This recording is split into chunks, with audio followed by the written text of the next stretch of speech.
So my name is Jarek. I'm a software engineer at IBM. I've been there for quite a while, worked on all kinds of different things, all kinds of different application servers. Today is one of the servers runtimes that we're going to be talking about. Lately, I'm involved with cloud-related projects. All right, back to you, Harris. Yeah, good to know about the microphone. All right. So these days, you'll have a hard time finding businesses who aren't running at least part of their applications in the cloud or thinking about moving their existing apps to the cloud.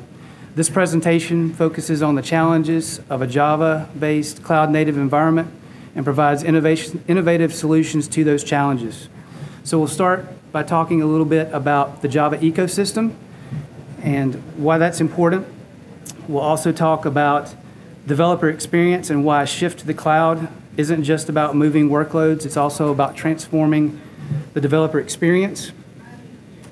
We'll also talk about some of the challenges imposed on JVMs in the cloud, and we'll introduce you to a new solution called Liberty InstantOn that helps optimize your deployments in the cloud.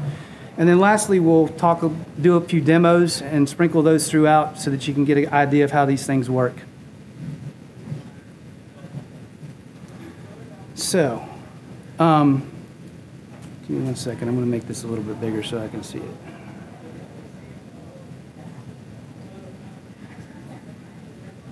So, Java has been around a long time in the industry. Started out in 1996, and it's been used heavily. So there's a lot of Java out there in the world. I was thinking this week, whenever I started doing this presentation, about what my first experience with Java was, and that was at 1995 at NC State University. I took a Java programming course on the Beta 2.0 version. So it's amazing to see how far along Java has come over the years.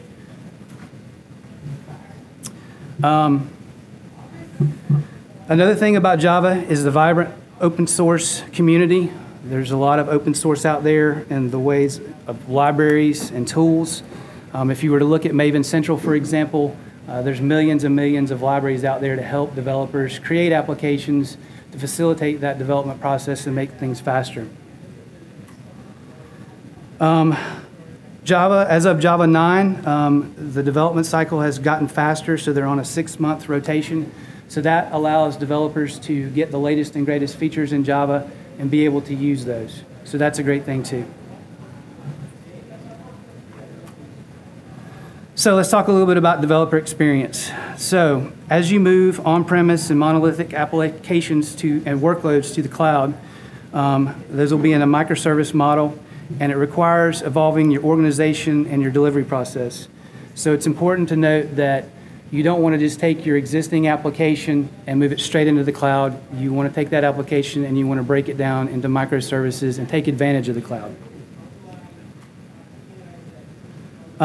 Along that path is your developer experience. And we found that developer experience improves developer efficiency and fosters innovation.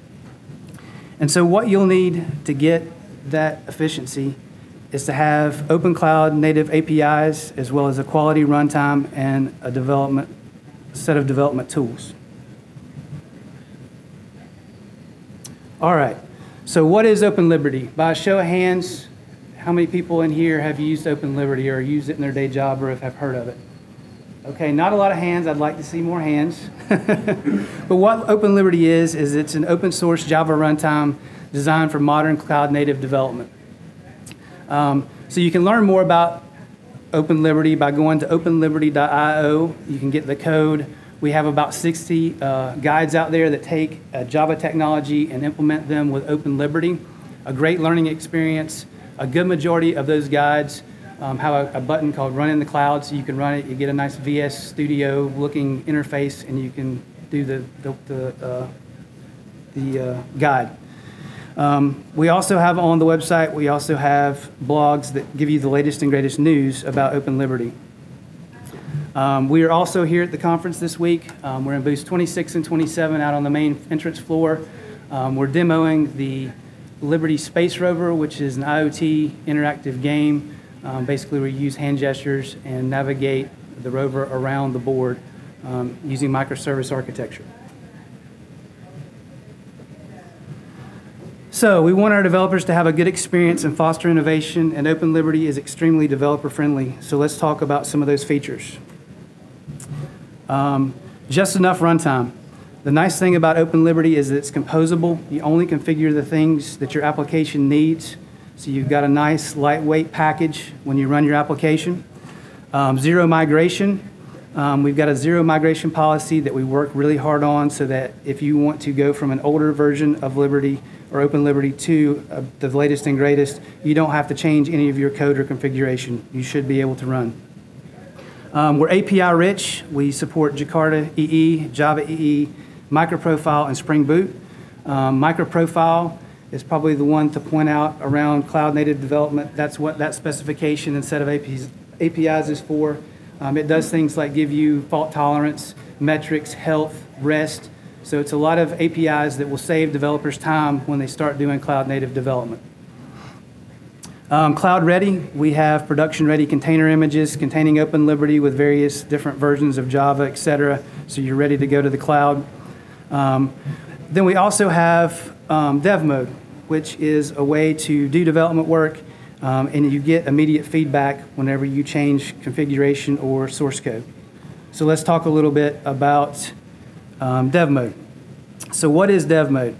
Dev mode allows you to develop apps with any text editor or IDE by providing hot reload and deployment of source or config changes. On-demand testing, we also have debugger support, and you can set it up to work locally or you can set it up to work locally in containers. Why dev mode, you might ask? It basically is all around the automatic compile and deploy to your server, and basically letting you iterate on your changes faster. You don't have to go stop the server, deploy your application, restart the server, so it saves developers time. Liberty tools, we've got plugins for the leading IDEs, IntelliJ, Eclipse, VS Code, and basically those allow you to interact in the IDE, start and stop the server, things of that nature. We also support Maven and Gradle as build tools with those. And we also have start.openliberty.io, which is a project generator. You go out there and you pick your Jakarta EE version, your MicroProfile version, et cetera, and it generates you a starter package so you can get to developing quickly. All right, so I think, does it say demo up there? All right, so let's do a quick demo.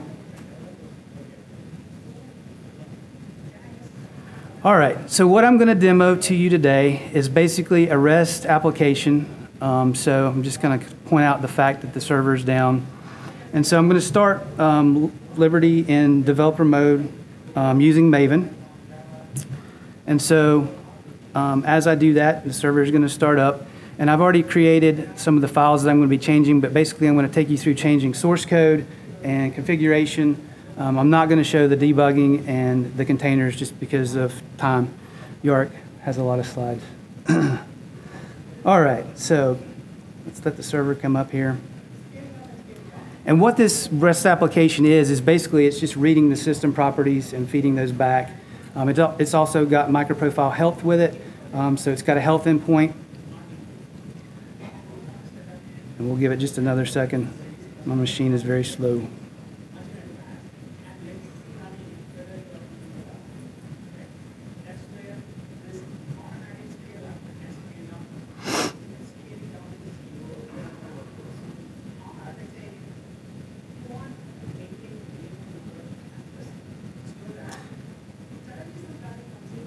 Let's see if we can do this.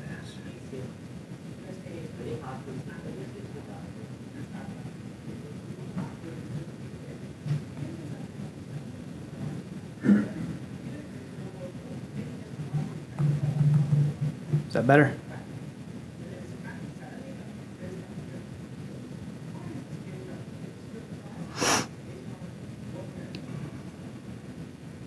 All right, so finally our app's up. Sorry that took so long. That's my machine, not the software. So, like I said, this application basically just returns some system properties. And so if we go to our health endpoint, which ends in health, and I hit that, we don't see anything. And we also get an error in the logs. And so the reason that is that the health feature is not in the server XML. So I'm going to uncomment that, going to save it. And as you can see over in the server basically just processed that change in the server configuration. And it's actually installing a couple of features that are required for MicroProfile Health 3.1. We'll give that a second to load.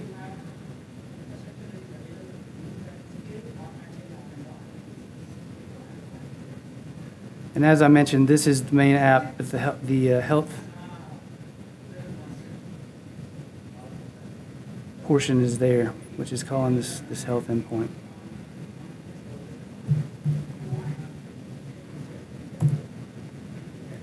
All right, so now we can see that the service is up and we don't get the error anymore. So basically now let's make this service actually return some useful information. And so I've got a liveliness check that basically is going to read the JVM usage, memory usage. So I'm going to save that. And so when I save it, we should see the changes get compiled and picked up. And we can see that now we get some more information showing our JVM information.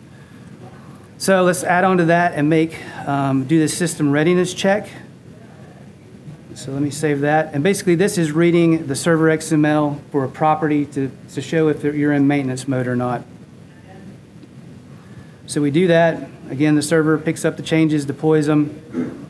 I hit this endpoint again, and you can see we've got more information added to this. We can also see that the status is up on both of these pieces of information. So if we wanted to, we could go to the server and change this maintenance mode attribute to true so that we indicate that we're in maintenance mode and save that.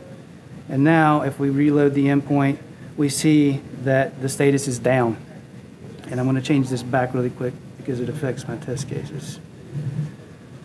So we're going to change that back. And so next I want to show you about the hot testing. So in dev mode, you can hit enter on the server window and it's going to run your unit test for you.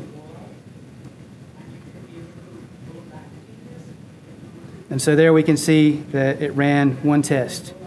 And so if we want to add some more tests to it, we can save this file and it'll give us some more tests. It compiled them. I can hit enter to run again. And it ran 4 tests this time. So again, you can just see that this saves developers time. You're getting the immediate feedback. So hope you enjoyed that. You can check it out. You can come by the booth and we can tell you where you can go and see more about dev mode. So now I'll turn it over to Jarek to let him talk about the challenges with JVMs in the cloud and Liberty InstantOn.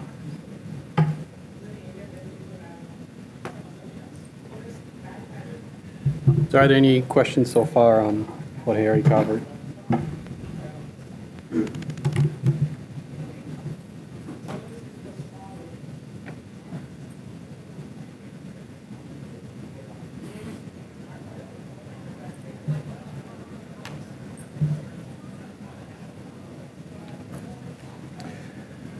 All right, so let's talk about cloud and challenges that we see with JVMs when you start running them in the cloud. So as we shift to the cloud, that changes the way we develop the applications and how we deploy the applications to the cloud. But that also means that we have to change or think about how that changes how applications actually run in the cloud. And there are different demands on the JVM when it's running in a microservices architecture on the cloud versus something that's sort of more traditional running on premises. And and there's some actually costs or cloud economics associated with running applications in the cloud. So the shift to the cloud enabled businesses to focus more on actually developing the applications, right, and spending less time, less money on the IT infrastructure, right? That's the reason why. That's the number one reason people mention why they're moving to public clouds, right, to save costs. So moving to the cloud and not worrying about the IT infrastructure cost is viewed as a beneficial move, but does mean it's not free, right? It still costs something to actually run the application in the cloud. And so you need to think about now, okay, I'm running the applications in the cloud, but now I need to worry about the costs in a slightly different way. Typically, the pricing in a cloud environment is a function of CPU, memory, and its time that it's used for. And in order to minimize the cost, right, you just want to pay for what you are actually using, right? So you don't want to, if your application is sitting idle, there's no traffic, you don't want to pay for that. And so the goal is, as you experience high load or the application is experiencing high load, that's when you want to scale up, create more instances of our application to handle the load. And then as the load decreases, right, you want to be able to scale down your application and again save on costs that way. And really, if there is no load, you want to scale all the way down to 0, so that in that case, you're not paying for anything. The problem with the scale 0, or not necessarily a problem, but one issue with scaling down all the way to 0 is that when the request then comes to invoke your application, right, you need to be able to scale that application really, really quickly. And this is where the fast startup of the application becomes an issue.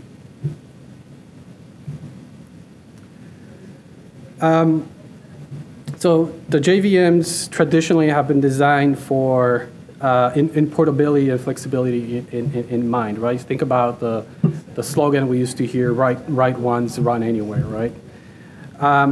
And to achieve that, the JVM was designed to load the bytecodes lazily, right? And then rely on just-in-time compiler to actually optimize the application as it's running.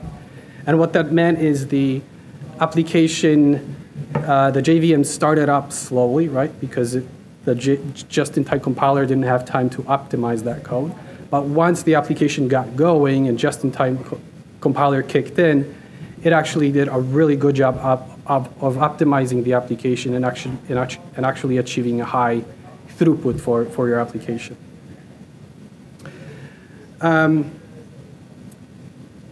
so the different solutions, so the fast startup, right, the different solutions were proposed to address the slow startup issue, right?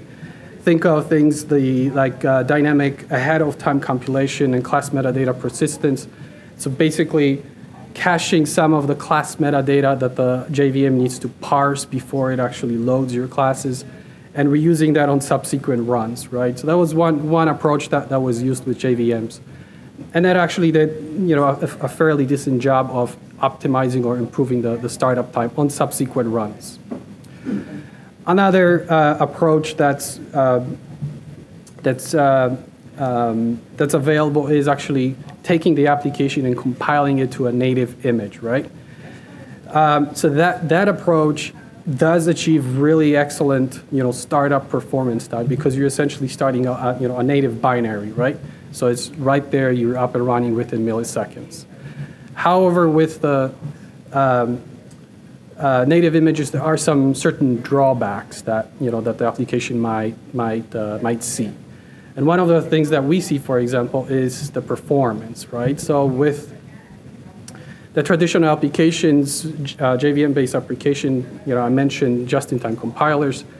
Just-in-time compilers have been around for a long time. They've been, perfected or worked on for a long time. There are all kinds of different ones, just-in-time compilers available. And so they got really good at what they do.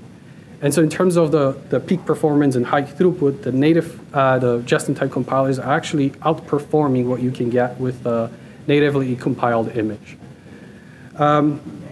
Similarly with garbage collection, right? The garbage collection algorithms have been around for traditional applications for quite a long time. And again, what we see is a much better memory management with the traditional Java apps than with native images. On the image footprint, And that's a little bit of a toss-up depending how you look at things, right? So when you're compiling an application to a native image, the JVM, the compiler is able to strip out the parts of the JVM that the application doesn't need, right? So it's very good about building a fairly small application, a native image out of that application. And so if you compare an application that's a native application to a Java application, and in terms of size, right, footprint, 1-to-1, typically the native images will be smaller, right? Because with a traditional Java app, you get the whole JVM whether you only use parts of it or not, right?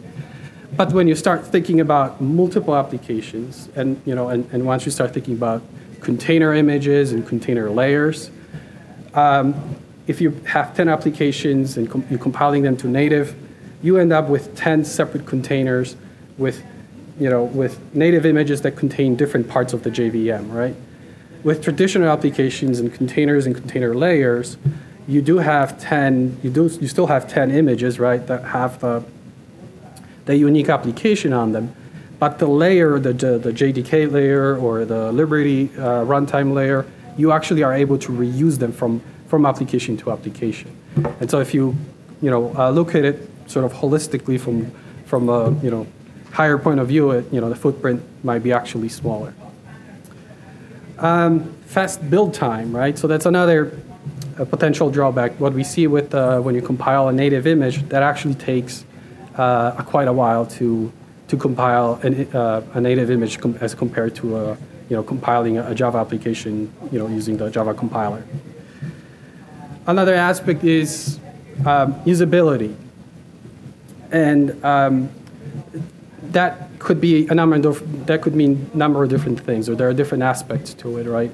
One of them is tools, right? So if you have a native image, right, you have the application that you're developing, you're using a Java debugger, but then you have to compile that application to native. You're no longer using a Java debugger to debug that application, right?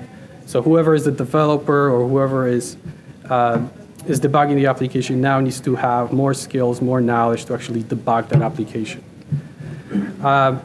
Another drawback potential drawback with native images is that there are certain restrictions what APIs you can actually use. So if your application uses reflection or uses dynamically loads classes, that might be some potential issues that that you might not be able to take advantage or might not be able to use if you decide to go with native image compilation. So there's a whole bunch of potential drawbacks that that you might get if you go with compiling your application to native image. Yes, you do get a best performing startup time, but then you have all these other drawbacks that you might have to consider.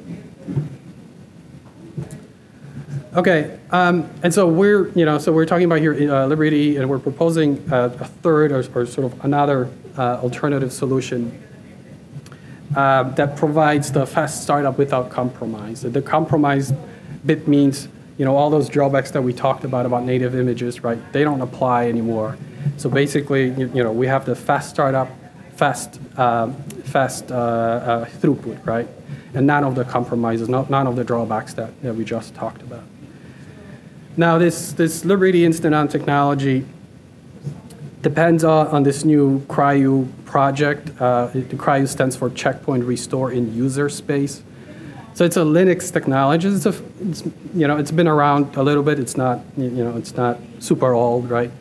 But basically, what that allows you is it enables you to freeze a running process, checkpoint it, or basically take a snapshot of that process and save it to disk. And then later on, you can actually restore that process from disk, right? And then that restore step is extremely fast. This checkpoint restore project, or the CRYU project, is we use that technology in Liberty and as you learn in the JVM to provide the fast startup. But the technology itself can be used for other purposes, and I think we'll probably see that over the next few years use that technology in live container migration, right? So maybe your cloud providers that you use might be actually able to provide that functionality using this technology as well. All right, so before digging into the Liberty InstantOn, I wanted to talk about a little bit more about the JVM itself. So the Liberty InstantOn actually depends on the InstantOn that's provided by the underlying JVM. So they basically work together in order to achieve this fast startup time. IBM Semeru Runtime is a production-ready JDK. It's based on Eclipse OpenJ9. OpenJ9 has been an open source project for 5 years or so, and then even before that, it was a closed source project for another 10 or 15 years. So again, it's a technology that's been around for quite a while. It's been optimized for running sort of cloud loads, right? Low memory, overhead, high throughput, fast startup, and things like that. The Semeru Runtime has broad platform support on all kinds of different platforms, and has zero usage restrictions, so you can run it in production without any restrictions. Okay, so let's talk a little bit more about the InstantOn and how this actually works. So if you look at the right side of the screen, right, and on the top, that's sort of what a traditional application startup looks like, right? So first we go through the JVM. When JVM starts, it sort of loads its core classes, right, strings and things like that, right, and initializes them. After that, it loads the application classes and loads them, right? And after that point, the application is actually ready to run. Now, with the InstantOn technology, what we're doing is actually we're separating the step of startup from the step of running the application. And so at the build phase, right, or at the build time, we're actually starting the Liberty runtime or the JVM. We're letting it go through the normal startup sequence of loading the Java classes or the core classes and the application classes. And then at that point, we're taking that checkpointing, saving that state for later use.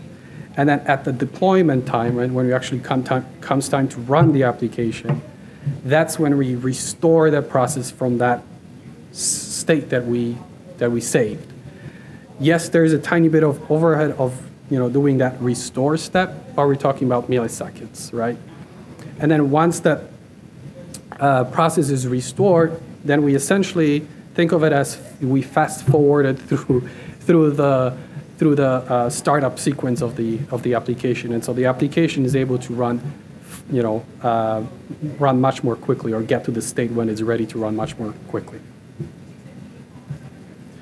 To give you some ideas, so we have 3 different applications, and these were pretty basic applications. So PingPerf was a simple RESTful application that basically says hello world type of thing. The REST CRUD application, it's again simple RESTful application that has some database actions. And then there's the Acme Air application microservice that we have.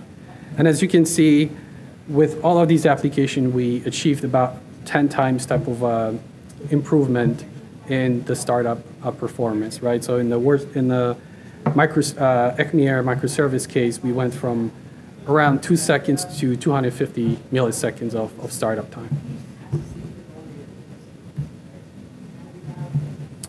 Okay. One of the places is, one of the considerations for InstantOn is where to actually take the checkpoint, where we actually save at which point we actually save the state of the application starting up. The later we do it, the more we can optimize, the faster we start, right? So that you want to do it as you want to take the checkpoint as late as possible, right? Because you get the most performance improvement in terms of the startup. But the later you do it, more things get more complex. And so there's more things that we have to deal with in terms of the underlying technology or even some of the application code. And so we offer 3 different checkpoint phases in Liberty. There's the features, deployment, and applications. Features is the earliest one. The features phase is basically when the Liberty runtime, as Harry mentioned, the Liberty runtime is composable. You pick and choose the features that you need for your application. But Liberty runtime needs to initialize those features that you have configured for your application, right? So, and so that's the step when the Liberty runtime is done initializing all its components. Then that's the earliest step that we can take the checkpoint. The next step is the deployment phase. This is where the Liberty runtime knows sort of everything that it needs to know about your application. So it needs to, in order for the Liberty runtime to instantiate the application, it needs to parse the deployment descriptors, parse the annotation, basically understand sort of the metadata about the application that it's about to run. So that's our sort of middle point. And then finally, we have this applications phase, which is our latest phase that we currently support. This is basically where all the application startup code has been initialized, but it's right before we open any connections to the application so it can receive traffic, right? So it's the latest time that we currently allow. Now, if your application has some code that, for example, talks to some external resource as part of the application startup code, say it talks to a database, right? That's probably not where you want to take a checkpoint because, if we take the checkpoint at that phase where the application is actually, where your application is talking to a database, we can't guarantee that that connection will be in place where you run that, when you restore that process, right? Because we're taking the checkpoint at build time, but then we're restoring from that state in many different environments, right? So we can't guarantee the database will be available at the restore time. And so if you have such a case, then this is where you might have to scale back and switch back and use one of the deployment or features phase to take a checkpoint. All right, container support. How are we doing on time? Okay. Hopefully I'll speed through it. So again, we're talking about cloud, and we're talking about obviously containers, right? And so we worked really hard to take advantage of this InstantOn technology in containers. So we try to make it as seamless as possible to our users. So here's a simple Docker file. So this is pretty much, if you look at Open Liberty Docker documentation, how to build your own container images. This is pretty much as basic as it gets in terms of Docker file for your application, right? So you specify your base image, then you copy your configuration file, you copy your application, and you run configure that sh script, which performs some additional runtime configuration. But and then you just do Docker build command to build your application. So that the only thing I want to point out here is the InstantOn technology is a beta feature. So that's why I'm here and specifying in the from statement, I'm specifying beta checkpoint image tag. All right, so the next step is, so now I've built the base image of my application. Now we're actually taking the checkpoint. And the way it's done, we're actually starting a container. So we're running a Docker run command with the application that we just built, right, demo application image. And we're specifying this environment property called WLP checkpoint and setting it to the phase at which we're going to take the checkpoint. And so what this will do, if I have time, it will actually start the Liberty process, start the get to the checkpoint application, and take the checkpoint of the process. The checkpoint restore process does require some elevated permissions or some additional permissions in order to work. Here I am being a little bit brief because I'm using privilege, so I'm not being very specific on what permissions to pass. But as you'll see later on, I'm being very careful on what permissions I'm giving to the running container. All right, so once the checkpoint process is done, what the checkpoint process ends up doing is actually, once the Liberty process starts, takes the checkpoint, the Liberty process then stops, right? Because we're not caring about the running application, we're only caring to get to the point where the application is initialized. And so at that point, we actually have a container that's stopped. And so now the next step is to Docker podman command that actually takes the container and converts it into an image, or basically another layer on top of the previous image. And so now you end up with another image called demo. And so the demo becomes the image that has the checkpoint data on it. And so now it comes to the restore time. Here I basically do a standard Docker run command. Right, so I'm doing Docker run, I'm specifying the demo container, and here I'm very specific about the capabilities that I need to pass to the Docker container in order to properly do the restore step. So this checkpoint restore, the first capability, is something that's fairly new, introduced specifically for this, into a Linux kernel specifically for this functionality. So some of these things are fairly new or might require a newer kernel. All right, so let's do a quick demo.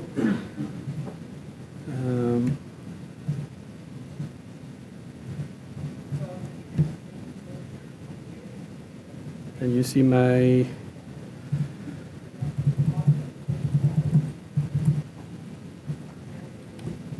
nope.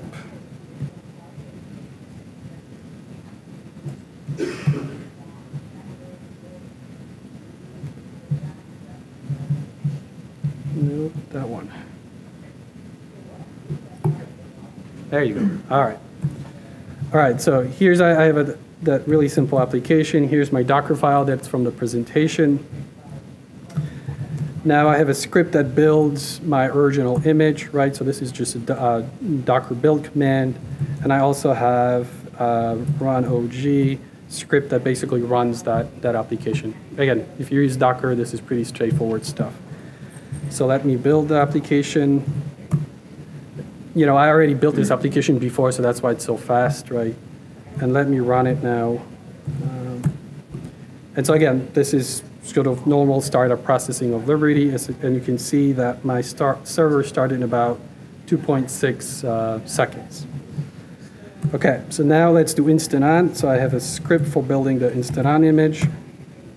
And again, so these are the same steps that I described in my slides, right? We're doing the Docker run. That will, do the checkpoint step. Docker commit will create another image, and then I have the Docker remove command, which is just a cleanup step for my container. And then I have the run InstantOn command. Pretty much the same thing as I mentioned in my slides. It's a Docker run command with that new image that I created, and passing those additional capabilities that the restore process needs. So let me build InstantOn. And as you see this application runtime actually starting, right? So same messages. But after the process reaches the checkpoint, the process is essentially killed or stops. And after that, we're doing committing the image or creating an image out of that and cleaning things up. So let me now run the InstantOn image. And you can see that my process now, my application, my server started in 138 milliseconds. So that's a substantial improvement from over 2 seconds to 138 milliseconds. Okay, I had one more demo, but I think I ran out of time. So any questions?